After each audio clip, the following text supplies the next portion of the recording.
안녕하세요. 여러분과 함께 본영어 문법편을 공부하고 있는 영어 김과영입니다. 자, 이번 시간부터는 Chapter 9, Infinitives,를 같이 진도를 나가볼 예정이고요. Infinitives,는 제가 뭐라고 번역한다고 했었죠? 부정사라고 번역하는 문법 용어라고 말씀을 드렸습니다. 그리고 제가 여기에 띄워놓고 있는 보충 자료를 지난 시간에 설명을 드렸었는데, 이 보충 자료를 설명드릴 때도 누누이 말씀을 드렸습니다. 준동사는 반드시 뭐를 매개로 학습한다? 품사를 매개로 학습한다. 그래서 부정사 유닛 같은 챕터 같은 경우에도 유닛이 뭐를 중심으로 짜여져 있어요? 품사를 중심으로 짜여져 있죠. 명사, 형용사, 부사라는.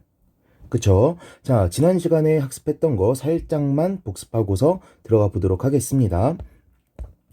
자, 일단은 매번 하는 거 품사와 문장 성분이 있다고 말씀드렸죠. 품사는 뭐고 문장 성분은 뭐였어요? 품사는 단어의 종류였고 문장 성분은 문장 내의 자리다라고 말씀드렸습니다. 품사는 뭐뭐사로 끝나는 것들, 문장 성분은 뭐뭐어로 끝나는 것들. 그래서 품사를 몇 개를 외워보자고 말씀을 드렸죠? 4개를 외워보자고 했습니다. 어떤 거? 명사, 동사, 형용사, 부사가 있었고요. 문장 성분은 몇 개가 있다 그랬죠? 4개만 먼저 외우자고 했습니다. 주어, 수어, 동사, 목적어, 보어가 있었죠. 그래서 우선은 각각의 품사가 어떤 문장 성분 자리에 들어가는지를 먼저 체크하자고 했었고, 명사는 주어, 목적어, 보어 자리에 들어간다고 했었고, 동사는 동사 자리에 들어간다고 했었고, 형용사는 보어 자리에 들어간다고 했었고, 부사는 아무데도 못 들어간다라고 했었습니다. 그리고 뭐 깊게는 하지 않겠지만 형용사랑 부사 같은 애들을 묶어서 수식어라고도 부른다라고도 말씀을 드렸었죠. 그죠? 그냥 이왕 쓰는 거 여기까지 쓸게요. 수식어. 됐죠? 자, 그런데 우리가 일단은 지금 뭐뭐사, 품사에 대해서도 언급을 했고 뭐뭐어, 문장 성분, 기능에 대해서도 언급을 했습니다. 그런데 이것만으로는 조금 정확하지 않더라. 왜? 때로는 부사처럼 보이는 애가 다른 품사처럼 쓰이기도 하고 명사처럼 보이는 애가 다른 품사로 쓰이기도 하고, 즉 우리가 알고 있는 품사의 기능, 품사가 할 법한 역할과 실제 그 단어가 하는 역할이 달라지는 경우가 있다라고 말씀을 드렸습니다. 그래가지고 이러한 문제 때문에 제가 소개해 드린 개념이 뭐뭐류라고 하는 거였고 품사류라고 불렀습니다. 그쵸? 그래서 이름을 어떻게 부르면 된다? 명사처럼 쓰이는 거는 명사류, 동사처럼 쓰이는 거는 동사류, 형용사처럼 쓰이는 거는 형용사류, 마지막 부사처럼 쓰이는 거는 부사류라고 말씀을 드렸었죠. 그쵸? 그렇다면 얘네가 하는 기능이 뭔데? 라고 물어본다면 명사는 문장 내에서 무슨 역할을 한다 그랬죠? 주어, 목적어, 보어 역할을 한다 그랬죠? 엄밀히 따지면 명사가 아니지만 어떠한 단어나 어구가 주어나 목적어나 보어 자리에 들어간다면 이거는 명사류라고 볼 수가 있겠다라고 했던 거고, 동사류에 대해서는 따로 설명을 드리지 않았습니다. 형용사류에 대해서는 어떻게 말씀드렸죠? 형용사는 문장 내에서 어느 자리에 들어가요? 보어 자리에 들어갈 수 있었죠. 그러니까 보어 자리에 들어가는 게 형용사류일 건데, 하나 더 있었죠. 수식어의 역할도 한다. 근데 수식어 중에서도 누구를 수식한다? 명사를 수식한다. 됐죠? 부사 같은 경우에는 문장 성분으로 쓰여야 안 쓰여요? 안 쓰이죠. 그렇다면 어떤 걸 부사류라고 보느냐? 수식어로 쓰이는 애들.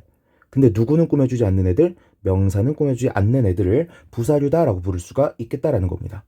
오케이. 근데 제가 이걸 왜 설명드린다고 했어요? 제가 준동사라는 개념 아래에 3가지 항목이 있다고 말씀을 드렸고, 첫 번째 두부정사라는 게 있었고요. 두 번째 동명사라는 게 있었습니다. 세 번째 뭐가 있었죠? 분사라는 개념이 있었죠. 분사 같은 경우에는 현재 분사, 과거 분사로도 나누어 부르니 체크하자라고 말씀을 드렸고, 이번 유닛에서 우리가 공부해야 되는 건 이 셋 중에 투부정사다라고도 말씀을 드렸습니다. 그런데 제가 왜 품사류에 대해서 설명한다 그랬죠? 투부정사는 엄밀히 말하면 명사예요, 동사예요? 동사죠. 동사에 투가 붙은 거니까. 형용사예요, 동사예요? 동사라고요. 부사예요, 동사예요? 동사라고요. 그런데 동사에 뭐가 붙음으로 해서, 투가 붙음으로 해서 얘가 문장 내에서는 다른 기능으로 쓰인다라는 겁니다. 원래 근본은 뭐였지만 동사였지만, 그래서 준동사라고 불리지만 얘가 문장 내에서 뭐로 쓰인다고요? 다른 품사처럼 쓰인다고요. 그래서 세 가지의 용법을 나눠놓고 배우게 되는데 명사적 용법, 형용사적 용법, 부사적 용법 이 세 가지 용법을 배우게 된다라는 겁니다. 오케이. 저는 지금 방금 어떻게 설명드렸냐면 원래는 동사지만 다른 품사처럼 쓰인다라고 말씀을 드렸죠. 선생님에 따라서는 동사가 명사로 바뀌었다고 단정적으로 말하기도 합니다. 아시겠죠? 그 어떤 것도 틀린 설명은 아니니까 선생님의 설명에 따라가시면 되는 거예요. 아시겠죠? 자, 그렇다면 명사적 용법으로 쓰인다는 건 무슨 뜻이에요? 명사는 문장 내에서 무슨 역할을 한다고? 주어, 목적어, 보어 자리에 들어간다고. 형용사적 용법으로 쓰인다는 건 무슨 뜻이에요? 보어 자리에 들어가거나 수식어 역할을 하는 거라고. 부사적 용법으로 쓰인다는 건 수식어로 쓰인다는 거라고. 오케이. 제가 왜 뭐뭐류, 품사류에 대해 설명을 드렸는지 알겠죠? 품사류의 개념과 준동사의 개념이 사실상 똑같기 때문이었다. 라는 겁니다. 됐죠? 자, 그런데 여기에서 중학생분들이 특히 자주 질문하시는 거예요. 왜 명사적 용법도 있고 형용사적도 있고 부사적도 있는데 동사적 용법은 왜 없냐라고 물어보는데 제가 뭐라고 설명드렸죠? 동사를 다른 품사로 바꾸는 게 준동사라고 말씀을 드렸었죠. 다시 동사를 다른 품사로 바꾸는 거였어. 그런데 품사 우리 몇 개 배웠다고요? 4개만 먼저 배웠다고. 그쵸? 동사를 다른 품사로 바꾸는 게 투부정사인데 동사를 동사로 바꾸면 돼요, 안 돼요? 안 되겠지. 그냥 동사를 그대로 쓰면 되는 거니까요. 됐죠? 자, 여기까지 6분 조금 넘는 시간 동안 복습을 했고요. 이 정도 내용을 알게 되면 유닛 1을 나갈 준비가 됐다고 보시면 되는 겁니다. 자, 여기에 정리해놨습니다. 우린 준동사를 3가지 중에서 투부정사를 배울 건데 투부정사엔 3가지 용법이 있다. 그 중에서 지금 배울 건 명사적 용법인데 명사적 용법이라고 하는 건 명사가 주, 목, 보 자리에 들어갈 수 있기 때문에 이러한 역할을 하는 투부정사를 명사적 용법이라고 부른다라는 겁니다. 오케이. 여기서 설명드렸던 걸 그대로 말씀드린 거고 다음 시간부터는 이렇게 그려가면서까지 설명 안 하고 예를 보면서만 정리를 하도록 할 겁니다. 아시겠죠? 자, 유닛 1부터 한번 들어가 보도록 하겠습니다. 유닛 1, 투부정사의 기본 형태와 명사적 역할이라고 되어 있죠. 일단 기본 형태 같은 경우에는요. 여기 써놨죠. 투 플러스 동사 원형으로 쓰인 게 투부정사가 됩니다. 오케이. 그런데 많은 문법 교재에서 이런 것들을 페이크로 내게 됩니다. 투부정사의 투도 전치사 투 같이 생겼어. 전치사의 투도 전치사처럼 생겼어. 그쵸? 근데 부정사는 동사를 다른 품사로 바꾸는 거니까 뒤에 당연히 동사가 올 거예요. 그런데 우리가 알고 있는 일반적인 투부정사는 뒤에 뭐가 와요? 명사가 오죠. 오케이? 그래서 중학교 문법 문제에서는 이렇게 냅니다. 투에다가 밑줄을 딱 그어놔. 그러고 나서 다음 밑줄 친 투들 중에 역할과 쓰임이 다른 것은? 이라고 물어봅니다. 그럼 여러분들은 어떻게 찾을 수 있는 거예요? 뒤에 명사가 왔다면 전치사, 동사가 왔다면 투부정사의 투라고 구분을 하시면 되는 겁니다. 오케이? 그럼 또 호기심 많은 분들이 이렇게 질문해요. 얘는 이름이 뭐예요? 라고 질문하시는데 알 필요 없고요. 그냥 보통 투부정사의 투라고 부르게 됩니다. 투부정사의 투. 아시겠죠? 넘어가도록 할게요. 자, 보면은 투부정사의 기본 형태는 여기도 나와 있네요. 투 플러스 동사원형이다. 됐죠? 근데 이것의 부정형이 어떻게 되느냐? 부정이라는 게 뭐예요? 아니다라고 말하는 게 부정이죠. 보통 동사 같은 경우엔 not을 붙였어. 그렇다면 투부정사 같은 경우에도 뭐를 붙일 거예요? not을 붙일 거야. 그쵸? 그런데 여기서 중요한 건 not의 which가 됩니다. 자, 여기 예문 보니까 투부정사 앞에 not이 붙어 있죠. 어디에 붙어 있다고? 앞에 붙어 있다고. 어디에 붙어 있다고? 앞에 붙어 있다고. 그렇다면 선생님들이 문법 문제를 낼 때 어떤 식으로 내겠어요? to, 동사, not 이렇게 쓰거나 to, not, 동사 이런 식으로 내게 되겠죠. 그럼 우리는 뭘 고르면 돼요? not to 부정사만 옳다라고 고르면 되는 겁니다. not이랑 비슷한 표현으로 쓰이는 never를 고르셔도 되는 거고요. 오케이. 그런데 제가 지금 to, not 동사가 틀리다라고 말씀을 드렸는데 자, 설명을 잘 들으셔야 됩니다. 원칙상으로는 이 형태를 쓰는 게 맞아요. 다시 어떻게는 원칙상으로는. 그런데 to, not 부정사 같은 경우에는 쓰이긴 합니다. 그리고 대부분의 원어민들이 틀리다고 보지 않아요. 틀리다고 보지 않는다. 그런데 만약에 문법 문제 냈다. 그러면 사실 좋은 문제는 아니죠. 좋은 문제는 아닌데 선생님이 그렇게 문제를 냈다면 여러분들이 출제 의도를 파악하시고 풀어야죠. 선생님은 원칙을 원칙을 묻고 있는 거니까. 오케이? 왜 쓰이긴 하느냐? 자, 볼게요. 보니까 원칙은 not to 부정사인데 예외적으로 to not 부정사 이런 식으로서 쓰일 수가 있다라고 되어 있죠. 어법적으로 바람직하다고 하진 않으나 즉 일부 문법 학자들이나 고지식한 strict grammarian이라고 부르거든요. 이런 문법주의자들은 틀리다고 볼 수도 있지만 실제로는 너무 많이 사용해서 보통은 틀리다고 보지는 않는 형태입니다. 어떤 경우에 사용하게 되냐면 My goal is to kill him. 좀 간격을 두고 쓸게요. 내 목표는 is to kill him. 그를 죽이는 거야. 이런 문장이 있습니다. 자, 이걸 부정해 볼게요. 자, 기본적으로 제가 뭐라고 말씀드렸죠? to의 앞에다가 not을 붙이는 게 부정형이라 그랬죠. 그러면 문제가 하나 생기게 됩니다. 왜? 비동사 is가 사용된 경우에 비동사를 부정하려고 해요. 그럼 어떻게 사용이 되죠? 비동사 뒤에 not을 붙이게 되죠. 그쵸? 그러면 이 not 같은 경우에는 is에 붙은 것일 수도 있고 to에 붙은 것일 수도 있겠네요. 그쵸? 우리가 말을 할 때는 My goal is not to kill him. 이런 식으로 말한다거나 My goal is not to kill him. 이라고 말을 하면 좀 표시가 날 텐데 문장으로 글로 쓰게 되면은 티가 안 나잖아요. 그쵸? 해석해 볼게요. My goal is not 이걸로 먼저 해석해 볼게요. 내 목표는 is not 아니야 to kill him. 그를 죽이는 게 아니야. 딴 애를 죽이는 거야. 그를 안마해 주는 거야. 이런 식으로 말할 수가 있겠죠. 그런데 두 번째 해석으로 한번 해볼게요. My goal is not to kill him. 내 목표는 not to kill him. 그를 죽이지 않는 거야. 내가 폭탄을 설치해 놓고도 그만큼은 죽이지 않는 거야. 라고 해석을 할 수도 있겠죠. 오케이? 그런데 만약에 제가 이것의 위치를 이런 식으로 바꾼다고 생각해 볼게요. is to not kill him. 그러면 여기에 붙은 not은 is의 것이 될 수가 있어요? 없어요? 없어요. 반드시 누구의 것으로만 봐야 돼요? to의 것으로만 봐야 돼요. 그쵸? 그럼 해석이 하나밖에 안 나옵니다. to not kill him. 그를 죽이지 않는 것이다 라고 하는 한 가지 해석밖에 나오지가 않죠. 오케이? 그렇다면 실제로 원어민들이 언어를 사용할 때 얘네도 이런 게 헷갈린다는 걸 알 거 아니에요. 그럼 이러한 헷갈리는 거 언어의 모호성이라고도 부르고요. 영어로는 ambiguity라고도 부르는 이러한 현상을 피하기 위해서 어떻게 쓰겠어? 이런 식으로도 쓰는 거죠. 꼭 원칙을 지키지 않고. 오케이? 실제로는 쓰일 수 있는 표현이다 라는 걸 알아주셨으면 좋겠고 나뿐만 아니라 부사 같은 경우에도 이렇게 사이에 끼는 경우가 있습니다. 이런 거를 조금 어려운데 부정사를 영어로 infinitive라고 한다 그랬죠.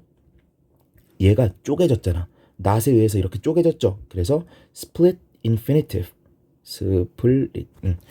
infinitivera고 부르게 됩니다. 분리 부정사라고 부르게 되고요. 어렵지 않죠? 자, 조금 설명을 길게 했는데 이 부분이 항상 좀 문제가 돼서 그래요. 보통 이런 형태를 물어보는 건 중학교에서 물어보게 되는데 중학교 선생님들께서 to, not 부정사를 그냥 틀리게 출제하시는 경우가 너무 많습니다. 근데 학원 선생님들 중에 전공하신 분들, 조금 문법책을 읽어보신 분들은 아니야, to, not 부정사도 쓰이는 표현이야 라고 설명하기도 하고요. 일부 문법 교재 같은 경우에도 제가 방금 설명한 것처럼 원칙상으로는 얘가 맞지만 이렇게도 씁니다 라고 적어놓기도 해요. 그럼 중학교 내신 시험을 보시는 분들은 많이 헷갈리시겠죠. 그래가지고 말씀을 드린 것이고 여러분들은 저한테 구구절절 설명을 들었으니까 일단 원칙은 뭐라고 알아둔다? 얘만 맞다고 알아둔다. 그런데 이것만 맞다고 하자니 틀린 게 두 개가 나온다? 그럼 얘도 맞다고 본다. 그랬는데 틀린 게 하나만 나온다? 그럼 그게 정답이다. 이렇게 보시는 겁니다. 아시겠죠? 이의 제기는 나중에 하든 아니면 선생님을 뭐 깔보든 아니면 선생님의 취지에 공감을 하든 그건 여러분들이 알아서 하실 일이고요. 아시겠죠? 넘어가 보도록 하겠습니다. 드디어 명사적 역할에 대해서 들어가 보도록 하겠습니다. 일단 목차를 보니까 투부정사의 명사적 역할이라고 하면서 투부정사가 뭐로 쓰이는 경우를 보여주고 있어요? 주어, 목적어, 보어. 주어, 목적어, 보어로 쓰이는 경우에 대해서 나타내고 있죠. 제가 명사류에 대해서 설명했던 거랑 똑같네요. 그쵸? 자, 첫 번째 주어 자리에 들어가는 것부터 보겠습니다. To believe in yourself is important. 너 스스로를 믿는 것은 is important. 중요하다 라고 되어 있죠. 어렵지 않습니다. 방금 어떻게 해석했어요? To believe in yourself is important. 너 스스로를 믿는 것은 is important. 중요하다라고 되어 있다고요. 오케이. 전부 다 해석을 어떻게 했어요? 뭐뭐하는 것은, 뭐뭐하기는 이런 식으로 해석을 했습니다. 투부정사의 명사적 역할의 해석법을 뭐라고 하시면 되겠어요? 뭐뭐하기, 뭐뭐하는 것이라고 알아두시면 되겠죠. 됐죠? 그런데 여기에서 문법 포인트 하나만 체크할게요. 자, 보니까 우리가 동사 같은 경우에는 반드시 수일치라는 것을 해야 된다라고 배우셨을 겁니다. 단수인지 복수인지에 따라서 동사의 형태가 달라지죠. 비동사를 예로 들게 되면은 3인칭 단수가 오면 is, 그리고 복수가 오면 are 이렇게 쓰잖아요. 그런데 주어 자리에 뭐가 쓰였어요? 동사 자리에 is가 사용됐죠. is가 사용됐다고 하는 건 to believe in yourself, 이 전체 주어를 뭐로 보고 있다는 거예요? 단수로 보고 있다는 거죠. 여기서 어법 포인트입니다. 투부정사는 반드시 단수 취급합니다. 다시 투부정사는 반드시 무슨 취급? 단수 취급합니다. 아시겠죠? 셀 수 없으니까 단수인지 뭐 한 개니까 단수인지는 우리가 신경 쓸 바가 아니고 아무튼 무슨 취급? 단수 취급한다고요. 여기서 팁 하나만 드리면 앞으로 우리가 공부함에 있어서 물론 일부 예외가 있지만 주어에 s가 붙어있지 않다. 그러면 일단 단수 취급하세요.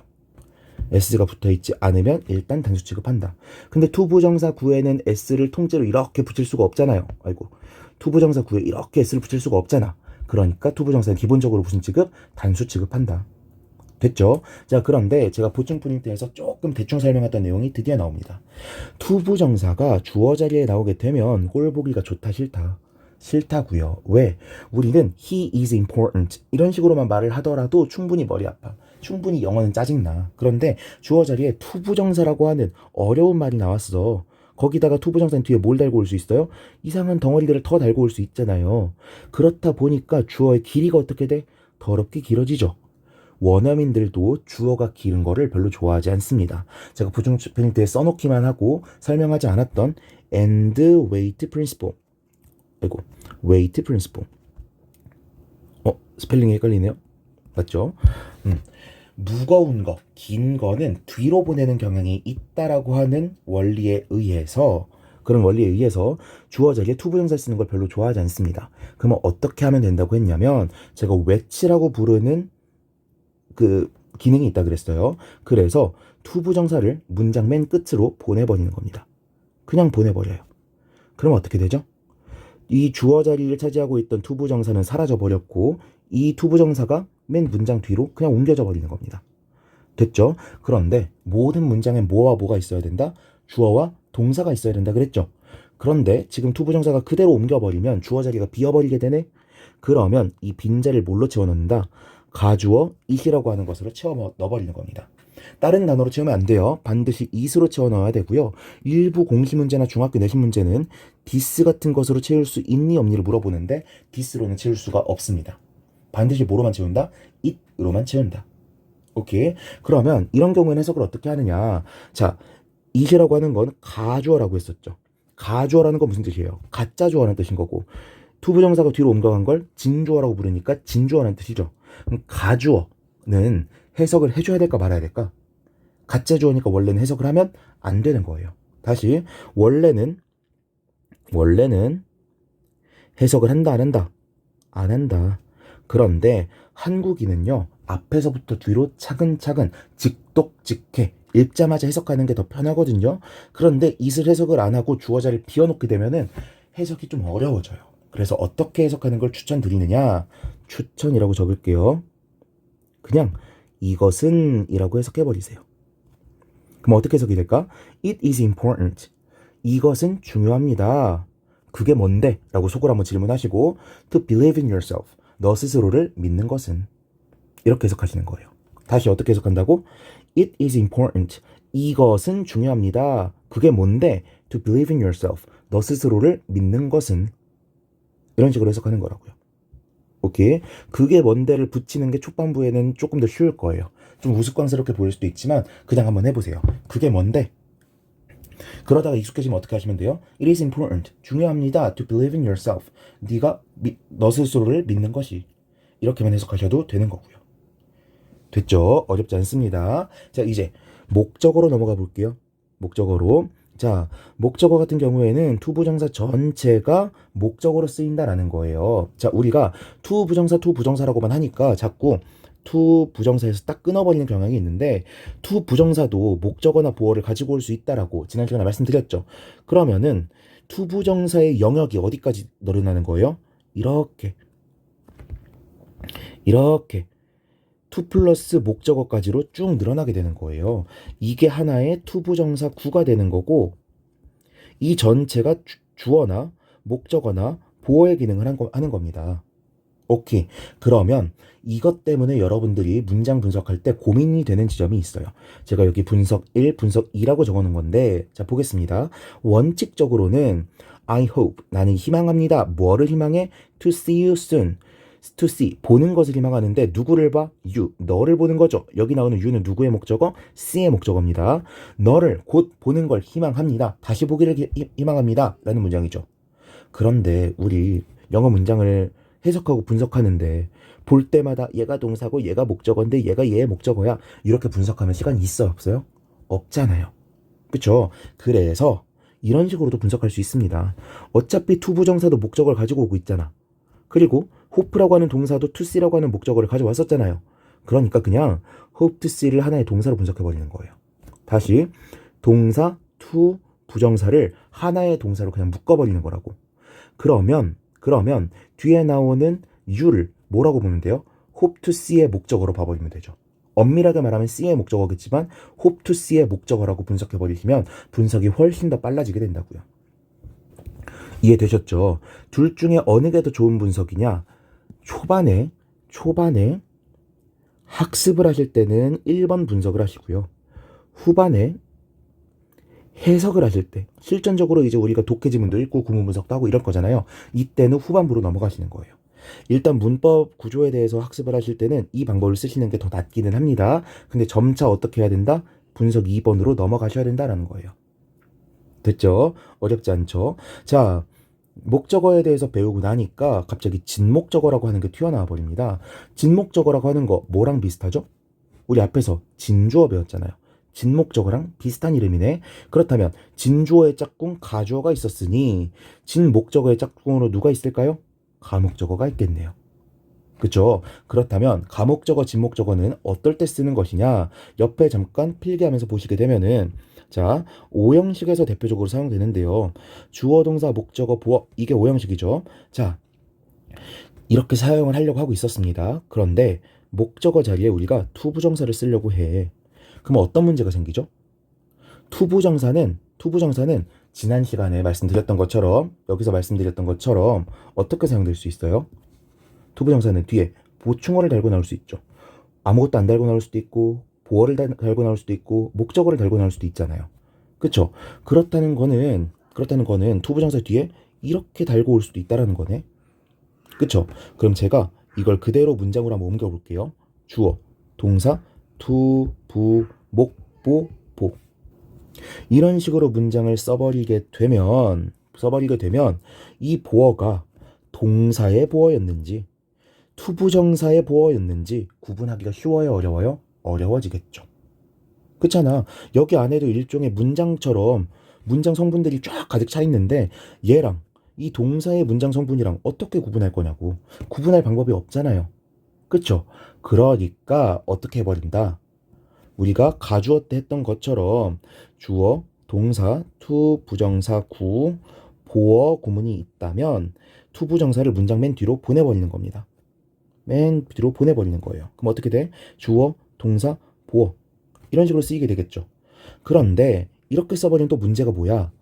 동사 뒤에 보어처럼 형용사나 명사가 나와버리면 얘가 뭘로 보여요? 그냥 주격 보어처럼 보이게 되죠. 그쵸? 주격 보어인지 목적격 보어인지를 알 수가 없어지게 되잖아. 그러니까 이 to 부정사가 있던 빈자리를 누가 채워주느냐? 가주어랑 똑같이 가, 목적어, 이시 채워주는 겁니다. 오케이. 그러면 문장이 어떻게 생기게 돼요? 주어, 동사, 가목적어, it, 보어. 아주 일반적인 형태가 나오고 그 뒤에 가목적어, to 부정사가 나오는 겁니다. 진목적어, to 부정사가 나오는 겁니다. 어렵지 않으시죠? 문장으로 한번 볼게요. Jenny found to understand his explanation easy. 이렇게 돼 있잖아. 자, 제니는 알아냈습니다. 발견했습니다. To understand his explanation. 그의 설명을 이해하는 것이 easy. 쉽다는 것을 알아냈습니다. 밑줄이 그어져 있으니 얘가 목적어고 얘가 보어라는 게 표시가 되어 있으니 문장 분석하기가 쉬워요. 그런데 얘네가 없다고 생각해보면 분석하기가 어려울 거라고. 그러니까 이 투부정사를 어떻게 한다? 문장 끝으로 보내버린다. 그리고 이 투부정사가 차지하고 있던 보어와 동사 사이 자리를 누구로 채운다? 가목적어 is로 채워버린다. 오케이, 됐죠? 자, 그런데 여기에서 어법 포인트가 하나 있습니다. 제가 아까 가주어 진주어 구문 설명할 때는 뭐라고 설명드렸어요? 투부정사가 앞에 있으면 빡치니까 뒤로 보낸다. 열받으니까 뒤로 보낸다라고 했었죠. 근데 안 빡치는 사람도 있을 거 아니야. 그쵸? 열이 안 받으면 뒤로 안 보내도 되겠네? 그래서 제가 뒤로 보내는 거, 가주어 진주어 구문을 쓰는 걸 외치라고 줄여 부른다고 했는데 외치를 쓰지 않더라도 가주어 진주어 구문은 옳은 문장입니다. 정문이에요. 그런데 가주어 진주어 구문을 사용하지 않은 구문은 죄송합니다. 가목적어 진목적어 구문을 사용하지 않은 구문은 틀린 문장이 돼요. 다시 무슨 문장이라고? 틀린 문장이 된다고. 이 두 개가 어법 포인트로 나올 수가 있습니다. 왜? 가주어 진주어 구문은 쓰나 안 쓰나 상관이 없어. 근데 가목적어 진목적어 구문은 안 쓰면 틀린다니까? 그러니까 안 쓴 문장을 줘놓고 옳으니 틀리니를 물어볼 수가 있는 거죠. 그래서 얘가 문법 문제로 나오는 겁니다. 얘로는 문법 문제가 나오기가 힘들고요. 이해되셨죠? 자, 됐습니다. 그렇다면 다시 말씀드립니다. 주로 5형식 구문일 때 뒤에 필수 성분이 있을 때 목적어가 투부정사면 외치 구문, 가목적어, 진목적어 구문을 사용한다라고 보시면 되는 거예요. 됐죠? 어렵지 않습니다. 넘어가 볼게요. 자, 명사적 역할의 마지막 보어 자리에 나오는 게 나와 있는데 보니까 my dream is to be a movie director. 내 꿈은요, to be a movie director. 영화 감독이 되는 것입니다. 어렵지 않죠? 그냥 얘를 뭐뭐 하는 것이라고만 해석하면 되는 거니까. 근데 목적격 보어가 좀 문제인데 목적격 보어 같은 경우에는요, 명사적 용법이라고도 설명하고요, 형용사적 용법이라고도 설명합니다. 저는 형용사적 용법이라고 설명하는 걸 조금 더 선호하는 편이에요. 근데 이런 건 알 필요가 없고 어떻게 해석하느냐? 나는요, asked 요청했습니다. him 그가 to help me 나를 도우라고. 어렵지 않죠? 그냥 뭐뭐 하기를 뭐뭐 하라고 지난 시간에 문장의 5형식 파트 배웠을 때랑 똑같이 해석하시는 거고, 이런 구문은 챕터 2에서 다시 한번 공부하시게 될 거니까 일단은 이 정도가 있구나 라고 생각하고 지나가시면 됩니다. 아래에 있는 문법 설명 한번 볼게요. 주어 자리에 가주어 it을 사용하고 진주어인 투부정사 구는 문장 뒤로 보내는 것, 즉 외치 구문을 사용하는 것이 일반적이다라고 되어 있죠. 일반적이라고 하는 건 뭐랑 반대되는 말이에요? 의무적이지는 않다는 말이잖아. 의무적이라는 표현이랑 반대되는 거죠. 반드시라는 표현이랑 반대가 되는 거죠. 오케이. 근데 3번으로 넘어가 보니까 5형식인 경우 반드시 가목적어 it을 쓰고 진목적인 투부정사 구는 문장 뒤로 보내야 된다라고 돼 있죠. 그쵸? 근데 여기는 뭐라고 썼다고? 반드시라고 돼 있다고. 선택적으로 하는 거 아니고 일반적으로 하는 거 아니고 반드시 넘겨야 된다라고 하고 있죠. 오케이. 그래서 제가 옆에 써놨습니다. 외치 구문의 종류로 가주어 진주어 구문, 가목적어 진목적어 구문, 그리고 제가 간단히만 언급하고 지나갔었던 분리 형용사 구문이 있는데 이런 것들을 외치 구문으로 묶어서 볼 수 있다라는 거 한번 정리해드렸고, 여기에서 문법적인 포인트는 뭐다? 안 해도 된다, 꼭 해야 된다. 이게 포인트가 된다라고 말씀드렸습니다. 됐죠? 어렵지 않죠? 자, 넘어가 볼게요. 자, 빈출 포인트 같은 경우엔 직접 한번 풀어보시고 제가 답을 체크해버리는 바람에 여러분들도 답을 알아버리게 되었지만 왜 이게 정답인지 다시 한번 생각해보라고 했었죠? 네, 넘어가 볼게요. 아래 보니까 의문사 다음에 투부정사가 나오는 경우가 나온다고 하고 있는데 이런 거를 보통 문법용어로 의문사구 혹은 의문사 투부정사구라고 부르게 됩니다. 의문사 투부정사구. 오케이. 어떻게 해석하느냐? 앞으로 우리가 간접 의문문 혹은 의문사가 아니라 의문문 혹은 의문사절이라고도 부르는 문장 형태를 배우게 될 텐데 이때도 언급을 드릴 겁니다. 의문사가 나오는 문장 구조는요, 의문사가 나오는 구문들은 전부 다 어떻게 해석하면 되냐면 뭐뭐 할지 라고 해석하시면 됩니다. 뭐뭐 할지. 아시겠죠? 그래서 의문사 구 어떻게 해석하는지 그냥 볼게요. 자, 의문사부터 동사 앞까지 딱 끊어놓고 나니까 what to do next. 다음에 무엇을 할지가 is the question. 의문이다. 문제이다. 됐죠? 그 다음 목적어. 동사 다음에 의문사부터 투부정사구 전체 이렇게 표시하고 나니까 I don't know. 나는 모른다. How to use. 어떻게 사용해야 할지. This digital camera. 이 디지털 카메라를. 됐죠? 마지막 보어도 보니까 today's topic. 오늘의 주제는 is how to protect our environment. 어떻게 우리의 환경을 지킬지. 이렇게 되는 거예요. 됐죠? 자, 그런데 제가 해석해보니까 계속 뭐라고 하고 있어요? 뭐뭐 지로 끝내고 있다는 것도 포인트가 될 텐데, 뭐뭐 할지, 뭐뭐 할지, 뭐뭐 할지, 이런 식으로 해석하고 있죠. 뭐뭐 할, 뭐뭐 해야 할 이라는 표현을 우린 뭐라고 보통 말하죠? should로 바꿔 쓰게 되죠. 그래서 나중에 배울 간접 의문문 파트에서 또 배우게 됩니다. 의문사절, 간접 의문문과 의문사구를 바꿔 쓰는 법에 대해서 배우게 될 텐데 이럴 때 보통 뭐를 덧붙여 쓰게 된다? should를 덧붙여 쓰게 된다. 그래서 옆에 보니까 paraphrasing 한 거 보니까 전부 다 should가 붙어 있게 되죠. 오케이, 이것까지 어법 포인트로 보시면 되겠습니다. 됐죠? 자, 이번 시간에는 투부정사에 대해서 너무 깊게 설명을 하다 보니 명사적 용법까지밖에 설명을 안 했는데도 30분이 훌쩍 지나가 버리게 되었습니다. 제가 원래는 보통 1개에서 2개 유닛 정도 나간다고 했으니까 1개 유닛 나간 것도 거짓말한 건 아닌 거죠. 그쵸? 그렇게 봐주셔야 됩니다. 자, 긴 강의 들어주시느라 고생 많으셨고요. 이번 강의에 대해서 질문이 있으시다면 댓글을 통해 혹은 영상 소개란에 있는 오픈 채팅을 통해서 질문 남겨주시고요. 그리고 추가적으로 더 설명을 듣고 싶은 내용이 있다면 또한 같은 방법으로 요청해 주시면 되겠습니다. 이번 강의가 유익하셨다면 좋아요와 구독 눌러주시면 감사드리겠고요. 다음 시간에 조금 더 유익한 강의로 여러분들 만나 뵙도록 하겠습니다. 이번 강의 여기서 마치도록 하겠습니다. 수고하셨습니다.